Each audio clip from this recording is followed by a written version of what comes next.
Thank you so much for joining in. And Thank I'm you so much really, for having me. yeah, so I just gave a bit of your introduction, and it would be great, if you could actually also start by telling us a little bit more about yourself. hmm Thank you. I'm currently doing my PhD. I'm trying to figure out the percentage of Indian menstruators who are struggling with PMDD and endometriosis, and what are the treatment options that we have. What can the public health system do better to serve our needs is Mm-hmm. something that I'm trying to figure out with my PhD, and I hope that it would have a lot higher impact. It's very close to my heart, and I just can't wait to see the results that my PhD would bring. I'm Mm-hmm. also founder of Beyond Blood. One of the reasons I founded it was because I struggled with PMDD for 6 years without being diagnosed, and when Mm-hmm. I was diagnosed, I was like, okay, this is great, I'm not crazy. Yeah. Makes sense. And I just felt like I did come from a little bit of privilege, um, with both my parents being doctors and me being having access to healthcare, and Yeah. still not being diagnosed. I just felt that it was horrible, and I just didn't want anyone else to feel that loneliness and that struggle that I felt when I was undiagnosed.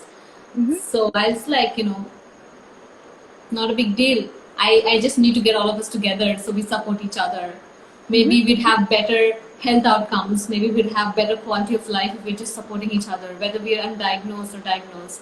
Mm-hmm. And that's how Beyond Blood came into the picture. So we actually already have one question, but before we move into that question, I think the question is, can PMDD be treated without medicines? So I think it would be good to hear about your journey, of you suffering from PMDD and being able to actually find out about it, how you were diagnosed, and then eventually like how were you treated for it? Mhm. So I think I got my first period sometime around 2008, and I was like, okay, this is great because I was in a boarding school, and I was just like, when am I gonna get my period? Everybody else is getting it, and when I did get it, I was just like, yes, there it is. But eventually, I realized it wasn't that great. I had at that time, I would describe as mild PMS symptoms, but I was an athlete and I was participating in sports, had great diet, but I still had PMS symptoms. Eventually, I moved to college around 2013. It was 2014 was like the peak time, and I realized, okay, something's seriously wrong because this cannot be PMS, because no one else could ever relate to the experience that I was having, and Mm, especially in my peer group. And I was just like, this cannot be right. And I went to a lot of doctors who said, you know what, you're just feeling stress. You just need to like chill. You just need to like eat better, sleep better, and all of that stuff. But it just didn't really work. And eventually, I stopped going to doctors because I was just being gaslit. I was mhm. being trivialized, and I was being saying, it's all in your head. You're making Okay. it. You, they were like, "Are you seeking attention?" I'm like, "Yes, medical attention." Um, then I moved to substance abuse, unfortunately, because there was no other way to cope with it. Uh-huh. Um, I was drinking every day, alcohol, and the substance abuse got worse and worse, worse. But the worst part about the whole thing was that my substance abuse was high functioning. I was a high functioning alcoholic that drank Mhm. every day, had 100% attendance, doing my projects, getting things done. But I was drunk when I was doing all of Mm. that. I had to be because there was no other way for me to cope with Copper. Mhm. the symptoms that I was experiencing it. And fortunately for me, I was placed in the UK to study health economics. So when I went there, I went to my GP and I started crying in front of her. And she's probably the first doctor to ever hand me tissue and be like, you know what, I'm listening. Tell me everything that you've Mhm. experienced in the last few years. And I'm like, this is great. And I start telling her, and she tells me, you know what, I think you have PMDD. That's the Mhm. first time I ever heard the word. Mhm. And I was like, okay, it's something, right? Like she has a name for it. So that means this. something to do about it. Mm-hmm. So it felt nice, and that was the turning point for me. Mm-hmm. I was given SSRIs because previously, when I had PMS, according to my previous doctors, I didn't react well with the birth control. Mm-hmm. So my GP figured that it's not worth pursuing it. So I went to SSRIs. Of course, as it is with the medication, SSRIs make things worse before they can make it better. And when I started feeling better, I was like, this is great. I feel great. I want to do things. I feel joy. One of the first times I experienced joy after I started my treatment was I was washing dishes in my one studio apartment, and I was like humming to myself one of my favorite songs, and I'm just like, oh my God, I'm experiencing joy. Mm-hmm. The treatment's working.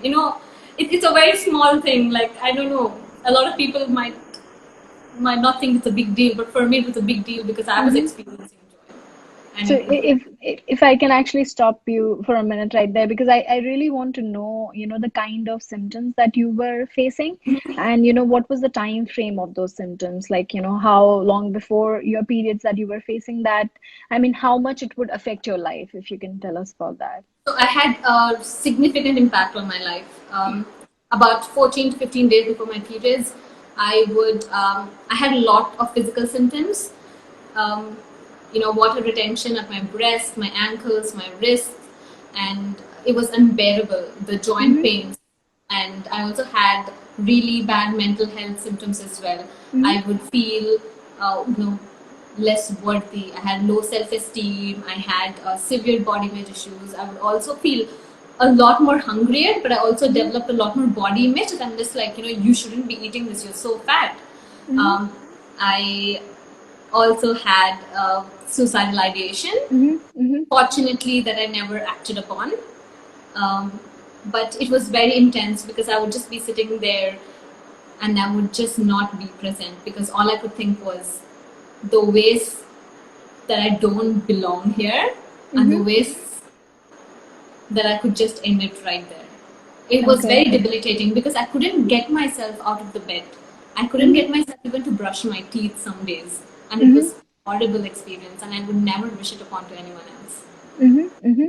So, did you also seek like some mental health counseling along with the Yes. medications that you have? Yeah. So before I was diagnosed, I definitely did seek for counseling where people thought, okay, maybe she has bipolar. In Mm-hmm. fact, a lot of people with PMDD are often misdiagnosed for bipolar disorder because Okay. we have this manic episodes and then we have this depressive episodes. Mm-hmm. But once only when you measure it along with your menstrual cycle do you realize it can be PMDD. Yeah. But Mm-hmm. because PMDD is not common knowledge, they thought I was bipolar. But the way that I was treated at my sessions, I didn't particularly like it. But after I was diagnosed, my GP, my psychiatrist, my therapist, they all came together to give me this fabulous treatment that I deserved, Mm-hmm. like a Okay. multidisciplinary treatment. It was amazing. And my therapist would speak to me um, and she would tell me ways to cope with it. It was like Mm-hmm. homework. You go Yeah. back home, you reflect upon it, and you see what can you do better the next time Mm-hmm. you have your PMDD week. Mm-hmm. How can Mm-hmm. you make it better? Because you are worth it. It's Mm-hmm. just what you're feeling it. And how can you overcome those feelings? Yeah. That sort Mm-hmm. of homework that my therapist gave me, it was beautiful because it gave me back the life that I really want, the Mm-hmm. joy, the experience that I want, and it was beautiful. And I think that's why I think this multidisciplinary approach, where all your Mm-hmm. doctors talk to each other, would Yeah. be a great thing for people Mm-hmm. in Mm-hmm. general. So we do have one question, which is Uh-huh. rage on your husband or venting out on your child, and after a few seconds you are okay. Are these also the symptoms? Absolutely. So my partner was with me before I was diagnosed, and even after I was diagnosed. And now we figured out a way to understand when I'm in my PMDD week and the communication that we have. Mm-hmm. There are times where I do not like to be touched at all because I just don't like it because in my PMDD week. Mm-hmm. And it's something that I've figured out with my partner. And there are times I will never excuse myself for behaving badly because I'm in my PMDD week. Mm-hmm. But I also think it's really important to communicate with your closest people, your partner, your Mm-hmm. children, your friends, so that they don't deserve the hate that they get just because Mm-hmm. you are not feeling bad. It can PMDD can never be an excuse. Mm-hmm. You have to learn Mm-hmm. uh, ways to deal with it, ways to communicate with the people in your life, so Mm-hmm. they can also be there to support you while you're experiencing all this.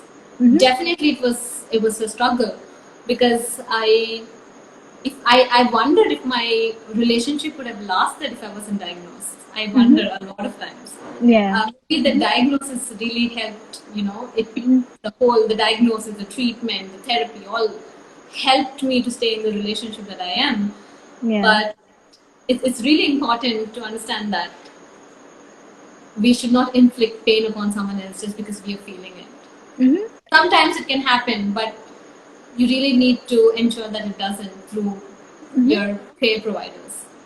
So, before you were actually diagnosed and before, you went to other doctors who were actually not able to diagnose this problem, did you have any issues with, the people around you, or was it very Absolutely. difficult to actually explain it to them what you were Oh going my through? God.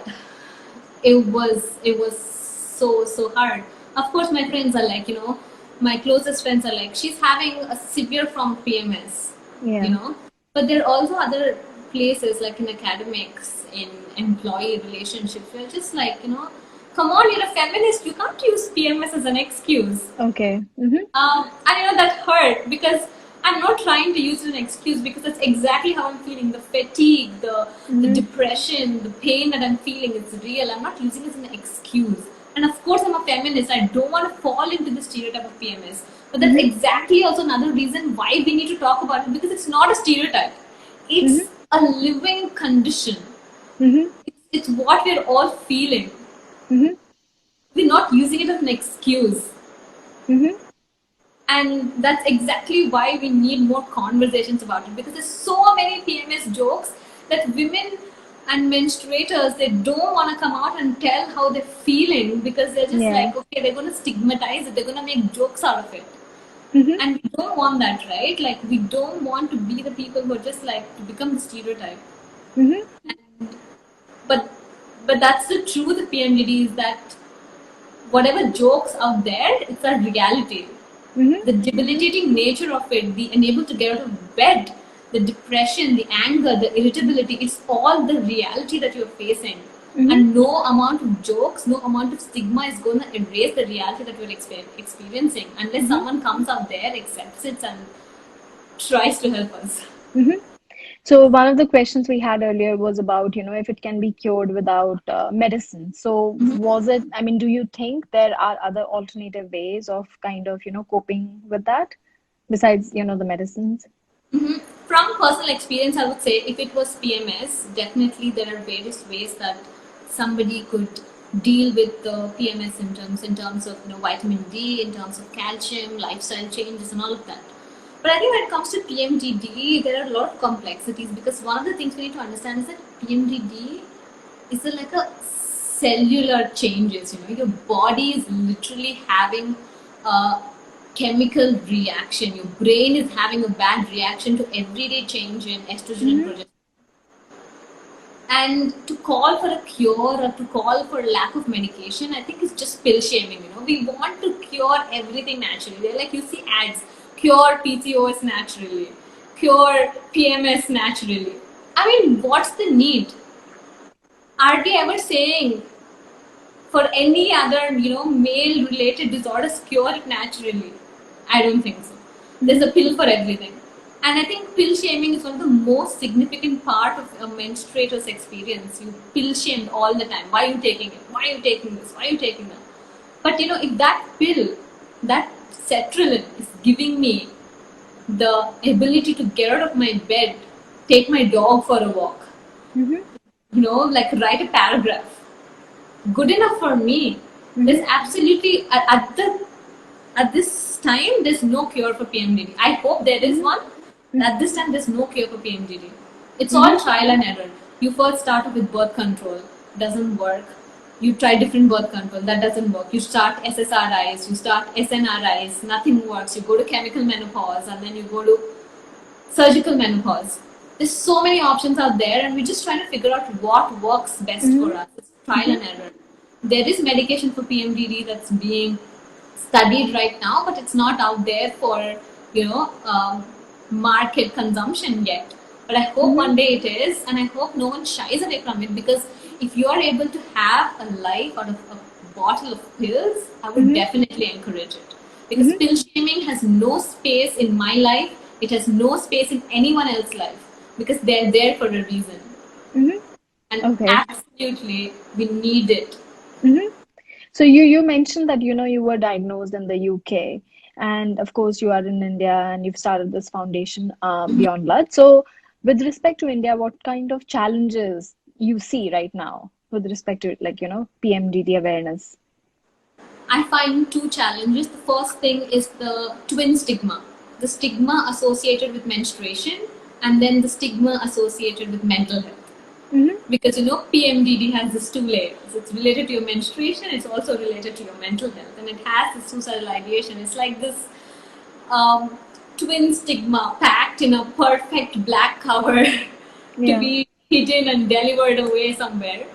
But I also see now that PMDD is recognized by Mm-hmm.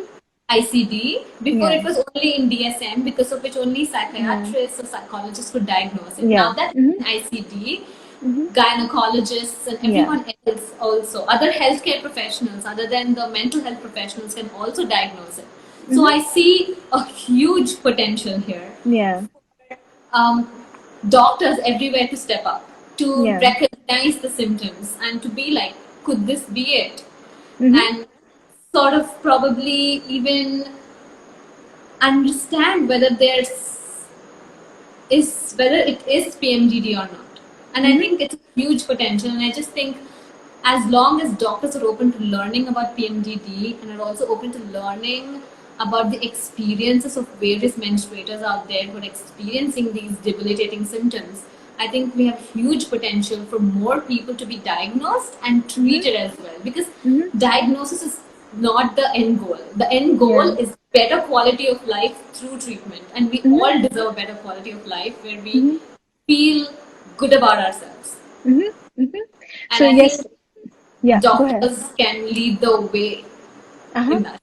Yeah, absolutely. So yesterday I actually did a live on PMS versus PMDD, and one of the question boxes I had, about PMDD, most of the people actually haven't heard about the term.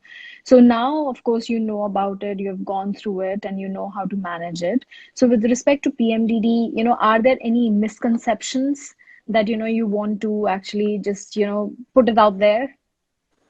So most of the times people do describe PMDD as the severe form of PMS. Mm-hmm. At layman terminology, it makes sense because it is a debilitating form of PMS, but it isn't PMS. When Yes. people come Mm-hmm. to me and they say, "Oh, I have PMS too," are you joking right now? I have PMDD. It's not PMS. Mm-hmm. PMS, it's a very easy way to describe, Mm-hmm. that PMDD is a severe form of PMS, but that doesn't really make sense when we're talking science or when we're talking diagnosis, because PMDD, we have a specific, cellular changes as opposed to PMS. There are different pathways in which PMDD manifests versus how PMS manifests.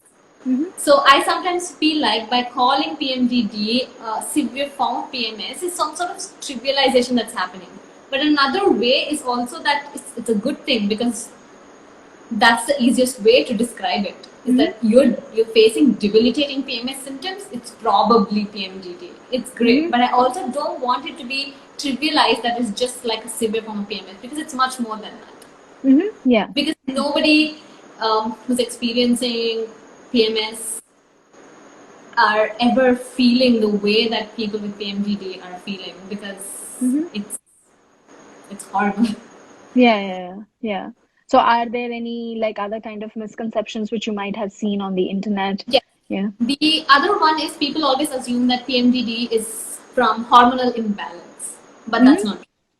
People with PMDD can have hormonal imbalance, but that's not even related to why they have PMDD. PMDD is essentially like, throughout our menstrual cycle, our estrogen and progesterone are shifting, Mm-hmm. right? Throughout our menstrual cycle. So, people with PMDD experience a severe allergic reaction to the natural rise and fall in estrogen and progesterone. Mm-hmm. And most of the people with PMDD are also progesterone intolerant, because of which they're experiencing this PMDD symptoms. Mm-hmm. So one of the biggest misconception is that somebody with PMDD, they automatically have hormonal imbalance. That's not Mm-hmm. true. Your Mm-hmm. hormones can be absolutely in balance and you can still experience PMDD, because essentially PMDD is that your body is not able to regulate itself with the natural rise and fall in estrogen and progesterone. Mm-hmm. Mm-hmm. So when you were diagnosed, were there any kind of tests that were done in order to diagnose it, or like, what was the procedure like? So when I was first diagnosed, I was told you might have PMDD. This is my thing based on your history and what you've Yeah. narrated to me. But I had to wait 3 months, because the Yeah. correct diagnostic criteria is that we track the symptoms for the three Mm-hmm. months to check when the symptoms are the highest, when the symptoms are falling, and then also the menstrual cycle. That way, we Mm-hmm. are ensuring that whenever the symptoms are flaring, it's happening premenstrually. Mm-hmm. So, I was unofficially diagnosed 3 months before when I was describing my ordeal, but I was Yeah. given diagnosis 3 months later after I tracked my menstrual cycle along with the symptoms that I was experiencing before. Mm-hmm. Currently, that's the only way to diagnose PMDD. Hopefully, in future, we would have genetic testing Yeah. Mm-hmm. and probably a blood test that'd be like, oh God, guess what? You have PMDD. But Mm-hmm. currently, that's the only way to do it. So I would recommend tracking your symptoms if you'd like to speak to your doctor. There's this great app called Me PMDD, both available on iOS and Android. You can use it, and it will be a brilliant way to track your symptoms, because a lot of people with PMDD experience a range of symptoms. That's over Yeah. 200 different symptoms. Mm-hmm. No one's PMDD experience is alike, Yeah. but Mm-hmm. you can still relate to it because you're in the heat, right? Right there. Yeah, yeah, yeah.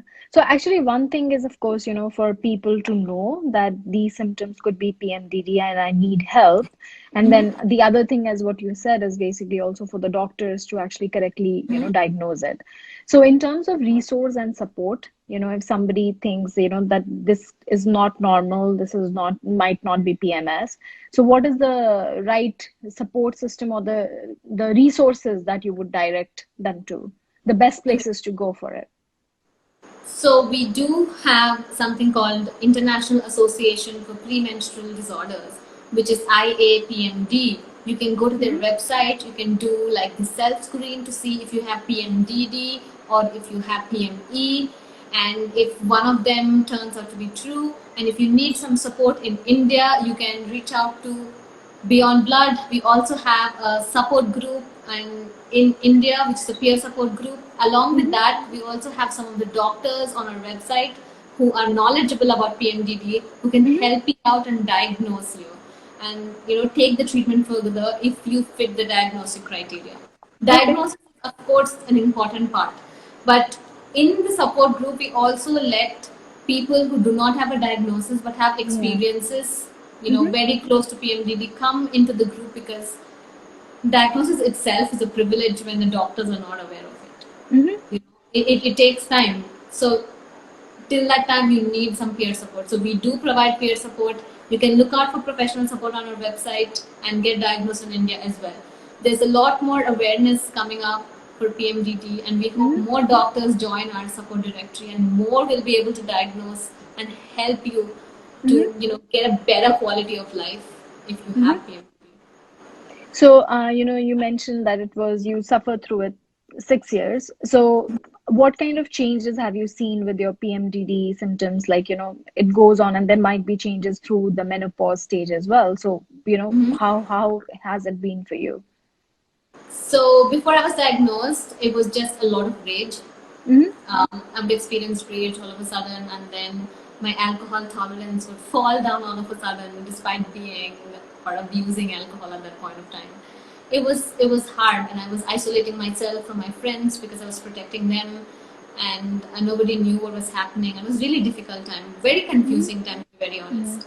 And after I was diagnosed, I received immense support from my friends, from my family, and it was great because I needed that. I Mm-hmm. needed that validation, and I reached out to other PMDD siblings who were like, you know what, I get you.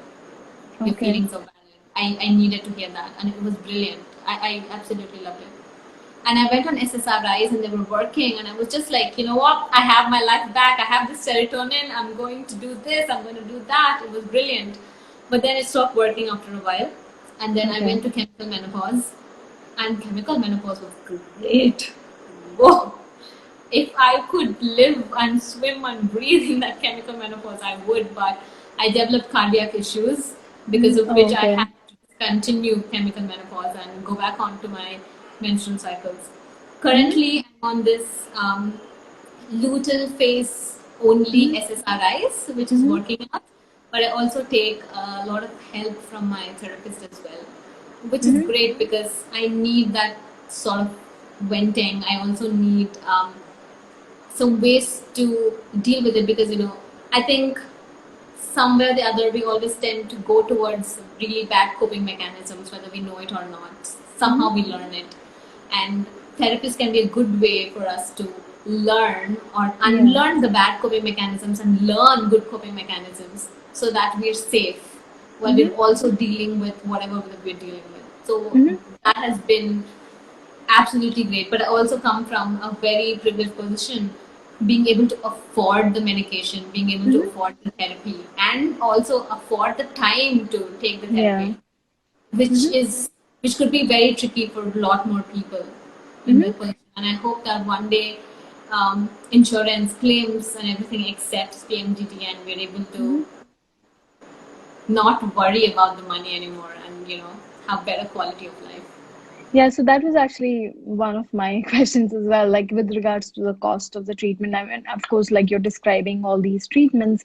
So it seems to be that you have to actually try a lot of things before, Yes. something works for you. So is that entire thing like really costly or, I mean, I'm just asking just for general Mhm. knowledge, kind Definitely, of. it's expensive. It's definitely expensive, not just in terms of monetary, but also like the emotional and the physical. Because you're just in a trial and error, right? You're just Hmm. figuring out what works for you and what doesn't. For a lot of people, birth control works, but some it doesn't. But for Yeah. some people, SSRIs work. It doesn't for some, or it works for some time and it stops working. Hmm.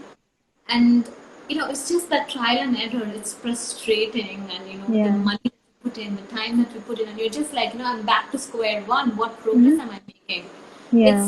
It's absolutely frustrating to deal with, Hmm. but it's just that hope that you have that something will work for you, or even if for a Hmm. short time, if it works for you, you're just like, I'm gonna get better. Hmm. That's just like a little hope that you cling on to. But yes, absolutely, it's very expensive, and not a lot of people can actually afford to work through all of this Hmm. Hmm. without the financial support, without Hmm. having that sort of money to Yeah. get them through it. So it's one Hmm. of the important aspects that we're trying to deal with from Beyond Blood is that being able to support people with PMDD who come to us with both the medical as well as the social structure around them. Hmm.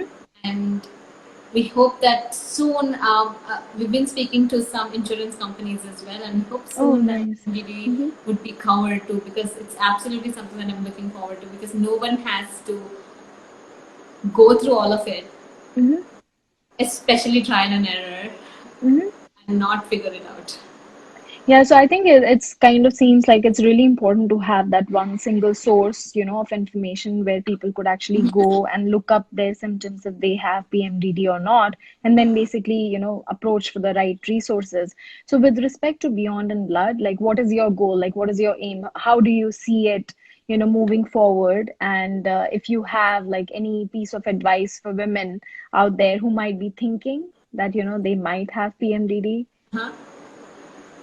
I think with Beyond Blood, one of the biggest thing I want to do is create a peer support network. Is Hmm. that sometimes just having a little bit of validation from peers who are going through the same thing as you can go a long way. Mm-hmm. Because you go to doctors, you're gaslit, you're trivialized, you're not heard, and then someone says, you know what, I hear you, I feel the same way that you do, and that validation that you feel, right, it gives you a little bit hope to hang Mm-hmm. on there. And I want to create this peer support group for people in India with PMGD. So we're all Mm-hmm. there for each other. Create this buddy system so that there's always one for each other. The buddy system essentially ensures that when somebody is in their neutral phase, the other Mm-hmm. buddy is not in their neutral phase, so they can Yeah. actually provide that support. Um, Apart from that, I'm also trying to create patient advocates so Mm-hmm. that somebody can take a PMDD patient advocate to their doctor and advocate for themselves if they're not able to, or Mm-hmm. empower that patient to advocate for themselves, because Mm-hmm. there are power relation between a doctor and a patient at the end of the day, and we cannot deny it, especially in India, especially with menstruators. The power relationship is right there. Mm-hmm. And I want to create that patient advocacy network. I want to create that peer support network so that Mm-hmm. none of us ever have to feel so lonely that I've Yeah. ever felt. I never wish upon that for anyone at Mm-hmm. all. Mm-hmm. And that's my biggest goal with Beyond Blood, is that to raise awareness, get better support, peer support, professional support, get better quality of life, even Mm-hmm. if it is just 10%, 15%, just a little bit better quality of life. That's my goal. Mm-hmm. Because PMDD is unheard, it's invisible illness, it's unheard illness, Yeah. and it's stigmatized, it's trivialized, and we no longer want to face that, we no longer should face that, it's unacceptable. Mm-hmm. So, was it ever able to, was it ever like difficult to explain it to your coworkers or, at your workplace, that this is something going on? Yeah. It really wasn't very difficult. I told them, see, you know what, I have something called PMTT. I'm very open about it because it's a part of my identity, and it's also how I schedule my work. I schedule more work towards my follicular phase and Yeah. lesser Okay. luteal phase. Mm-hmm. And it's who I am. And it wasn't really difficult because I think because we're dealing with adults, especially in workplace, most of the Yeah. people have to be civil, Yeah. even if they don't want to, and have to be right, at least politically, right? So Mm-hmm. till now, it has been easy with my colleagues, with my workspaces, with anyone else. It's been easy, and I just hope that it has been, PMDD has been recognized as a disability in many countries. It has not been recognized as a disability in India yet. Mm-hmm. But I hope when it does, that we're not stigmatized for it, we're not shamed for it, and we're not Mm-hmm. called freeloaders or whatever that we would be. Because it's Mm-hmm. very debilitating. Unless you walk, I don't know, 5 cycles in my shoes, don't talk to me. Okay. Because those cycles were really intense for me. Uh-huh. Uh-huh. So, to end the conversation, if you have like any piece of advice for the women out there, who might be facing some symptoms or who might be confused as to what it is, if you want to give an advice to them. Absolutely. So, one, I have like, I think 3 advices. The first thing is, how do I know whether it is PMS or PMDD? It's one of the most asked questions that I have. Yeah. If it's debilitating, that it interferes with an everyday life, can't Mm-hmm. get out of bed, can't do everyday activities, can't work, household work or office work or anything, it's interfering with it in a significant way, then it's probably that you have PMDD. Then I Mm-hmm. would suggest you to go to IAPMD website and do a self check, and then get back to us if you need some help with doctors or peer support. Mm-hmm. Second thing is falling for quacks. Do not fall for quacks. There's so many quacks out there that would love to sell you a cure. They'll be like, you know what? This thing's gonna cure your PMDD. This thing's gonna cure your PMDD. It's not gonna cure. Mm-hmm. Placebo, we don't know how it works. It works wonder. And if placebo works for you, I'm really happy for you. But I also want to remind that there's so many people out there where placebo doesn't work. Mm-hmm. Please don't fall for all these marketing gimmicks where they said they'll cure your PMDD, because there's absolutely no cure at the moment, and I hope there is cure sometime in the future. Finally, do not give up on yourself, because I did. I gave up on myself because none of the doctors listened to me. I went crying. I cried in front of so many doctors. I was just Yeah. like in tears, in front of them, and they didn't believe me. They didn't listen to me.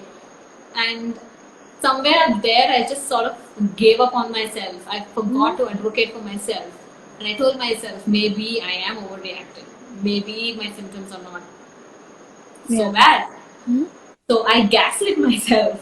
So I would say, what you're feeling is valid, your symptoms are valid, your experiences are valid, and if the current doctor is not listening to you, reach out to Beyond Blood. We'd love to get in, we love to get you in touch with a wonderful doctor who knows about PMDD and who can potentially diagnose you and also provide you with the treatment. And age is no bar, you can feel PMDD 13, 14, undiagnosed for like 30 years, you can be 40, 45, still you can have PMDD, Yeah. A lot of people experience PMDD at different stages of life. It supposedly gets worse as you age.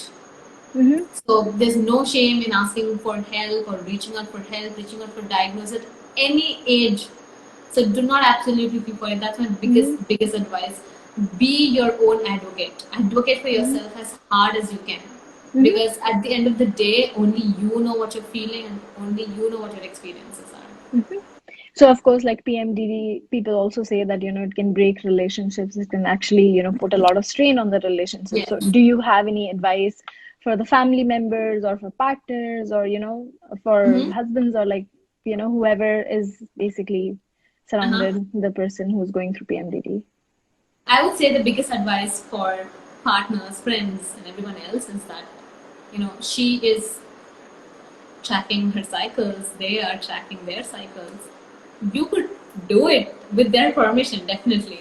Or you could be very, very open about these conversations. My friends have supported me through it really well, and they'll be like, sometimes unknowingly in my PMDD week, I would be having an extra drink, and they'd be like, do you really want to have another drink? And I would reassess and be like, probably I shouldn't have it. And that's been great. It's something that works for me. It's all about communication. You need to communicate to your partner about what your needs are during your PMDD week. You need to communicate to your family and your friends what your needs are, what are your boundaries. When do you need help and how do you ask for it? Because sometimes you can feel frustrating because you're just like, you know what? You think just because I have PMDD, you get to dictate my life. Because it's frustrating, right? So you can set boundaries for when they can approach you Yeah. and when you can approach them for the help and what they can do. Because sometimes even the strictest boundaries that you keep, they're not very strict. Yeah. Because PMDD is a very volatile phase, especially when you're figuring out treatment. So it's all about constant communication Yeah. and about really being open. But I'll also say, hold back. Sometimes we can be really hard on people who are trying to help us. So just a little bit more empathy for them, just the way they have more empathy for us, would go a long way. Yeah, so I think it was a great conversation, and of course, I learned a lot, and I'm sure it's going to help a lot of people. You laid down everything so nicely, and like all the advices and everything, and it's a great work that you're doing with Beyond Blood. So it's really awesome. And thank you so much for taking out the time to be here and talk to me. Thank you so much for having me. It's been an absolute pleasure to speak about this. It's been quite a long time since I spoke about it, and it feels great to have it out there. Well, this brings me to the end of this video. Thank you for watching. If you like the video, subscribe to my YouTube channel, Quick Mommy Hacks, and follow me on Instagram.